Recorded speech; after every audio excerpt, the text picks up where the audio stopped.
પાટણ જિલ્લાના રાધનપુરમાં કરોડો રૂપિયાની કિંમત અનુસૂચિત જાતિ મંડળની આશરે 80 વીઘા જમીન પચાવી પાડવાના કથિત કાવતરાનો આક્ષેપ સામે આવ્યો છે।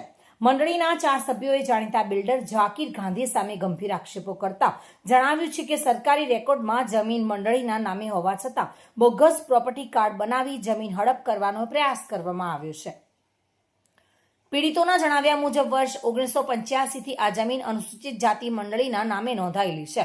તેમ છતાં કથિત રીતે જમીન પર ગેરકાયદેસર દબાણ કરી આ મિલનું બાંધકામ કરવામાં આવ્યું હોવાનું તેમજ ખેડૂતોને ધાક ધમકી આપી ખેતી કરતા રોકવામાં આવતા હોવાના પણ આક્ષેપો કરવામાં આવ્યા છે। મંડળીના સભ્યોએ સરકાર અને વહીવટીતંત્રને સરકારી રેકોર્ડના આધારે નિષ્પક્ષ તપાસ કરી દોષિતો સામે કડક કાર્યવાહી કરવાની માંગ કરી છે। પીડિત ખેડૂત વિરચંદભાઈ મકવાણાએ પણ ન્યાયની અપીલ કરી છે। આ મામલે એડવોકેટ વિજયભાઈ બારોટ અને મંડળીના સભ્ય વિરચંદભાઈ મકવાણાના નિવેદનો લેવામાં પણ આવ્યા હતા।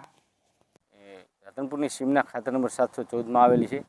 1984માં આ દરેક જમીન નવા બસ્તકથી ફાજલ થયેલ છે, શ્રી સરકાર દાખલ થઈ છે। ત્યારબાદ 1985માં આ જમીન રાધનપુર તાલુકા અનુસૂચિત જાતિ મંડળીને ફાળવવામાં આવી છે।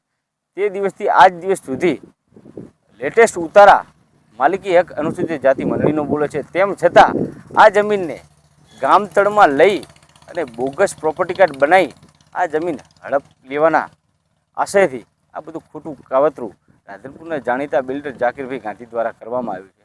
તેમના સામે કાયદેસરની કાર્યવાહી થાય અને સદરહુ રેકર્ડની તપાસણી થાય એવી અમારી માંગ છે।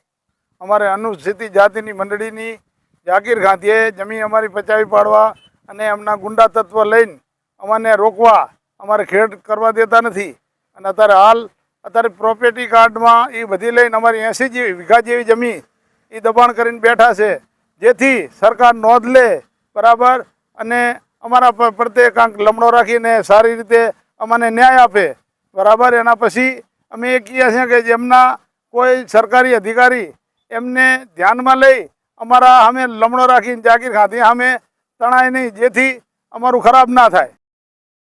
દિગ્નેશ સુથાર સાથે bureau report, today Gujarati news.